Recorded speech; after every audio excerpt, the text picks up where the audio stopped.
नमस्कार दोस्तों। 14 अप्रैल यह वो तारीख है जिसे हर भारतीय गर्व से याद करता है।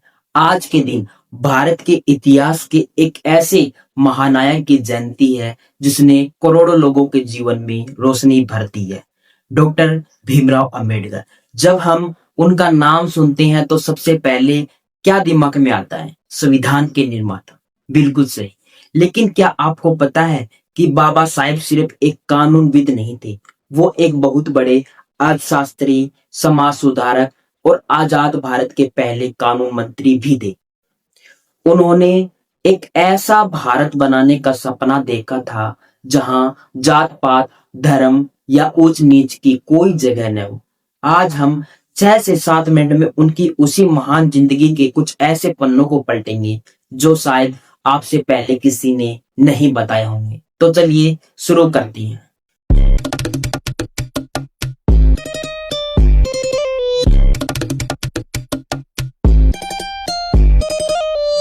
भीमराव का जन्म 14 अप्रैल 1891 को मध्य प्रदेश के महू में हुआ था। उनके पिता रामजी मालोजी सकपाल सेना में सूबेदार थे। वो महार जाति से थे, जिसे उस समय समाज में अछूत माना जाता था। सोचिए, एक छोटा सा बच्चा जो पढ़ने में बहुत होशियार है, लेकिन उसे स्कूल में बाकी बच्चों के साथ बैठने की इजाजत नहीं है। उसे क्लास के बाहर बोरी बिछाकर बैठना पड़ता था। और सबसे दुखद बात यह है कि उन्हें स्कूल का पानी पीने का अधिकार नहीं था। जब तक कोई ऊंची जाति का आदमी ऊपर से पानी न पिलाए, वो प्यासे ही रहते थे। इस भेदभाव ने भीमराव के दिल में एक गहरी आग जला दी। उन्होंने महसूस किया कि ये सिर्फ उनके साथ नहीं, बल्कि करोड़ों लोगों के साथ हो रहा है। उन्होंने तय किया कि वो इस व्यवस्था को बदलेंगे और इसका रास्ता सिर्फ और सिर्फ शिक्षा है। कहते हैं ना, जहां चाहा वहां रहा। वडोदरा के महाराज शाहजीराव ने भीमराव की काबिलियत को पहचाना और उन्हें उच्च शिक्षा के लिए विदेश भेजा।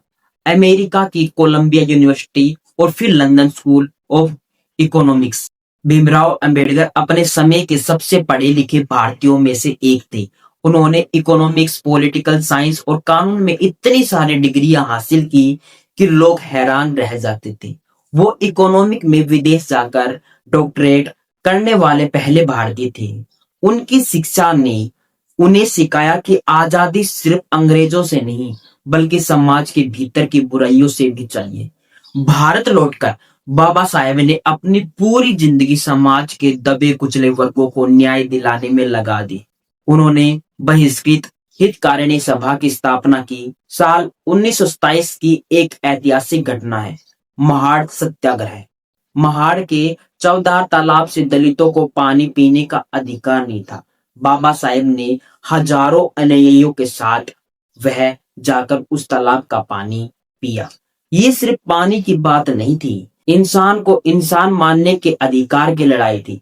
इसके अलावा उन्होंने कालाराम मंदिर आंदोलन भी चलाया ताकि दलितों को मंदिर में प्रवेश का अधिकार मिले। वो हमेशा अहिंसक रास्तों पर चलकर समाज को बदलने में विश्वास रखते थे। भारत की आजादी के बाद बाबा साहेब की सबसे बड़ी जिम्मेदारी सौंपी गई। संविधान की मसौदा समिति का अध्यक्ष बनाया गया। उन्होंने अलग अलग देशों के संविधानों को अध्ययन किया और एक ऐसा संविधान तैयार किया जो दुनिया का सबसे बड़ा लिखित संविधान है। हमारा संविधान सिर्फ एक किताब नहीं, यह हर भारतीय को धर्म, जाति, लिंग के आधार पर समानता का अधिकार देता है। उन्होंने कहा था कि मैं हिंदू पैदा हुआ था, लेकिन हिंदू मरूंगा नहीं। उनका मानना था कि समानता और शांति सिर्फ बौद्ध धर्म के रास्ते ही संभव है। उसी साल 6 दिसंबर 1956 का उनका निधन हो गया। दोस्तों, डॉक्टर भीमराव अंबेडकर ने अपना पूरा जीवन सिर्फ और सिर्फ देश और समाज के लिए समर्पित कर दिया। उनके विचार आज भी इतने ही प्रासंगिक हैं जितने पहले थे। अगर हम सच में उनकी श्रद्धांजलि देना चाहते हैं तो हमें उनके दिखाए हुए समानता और शिक्षा के रास्ते पर चलना होगा।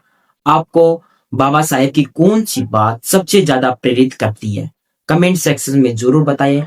आशा है आपको यह वीडियो पसंद आया होगा।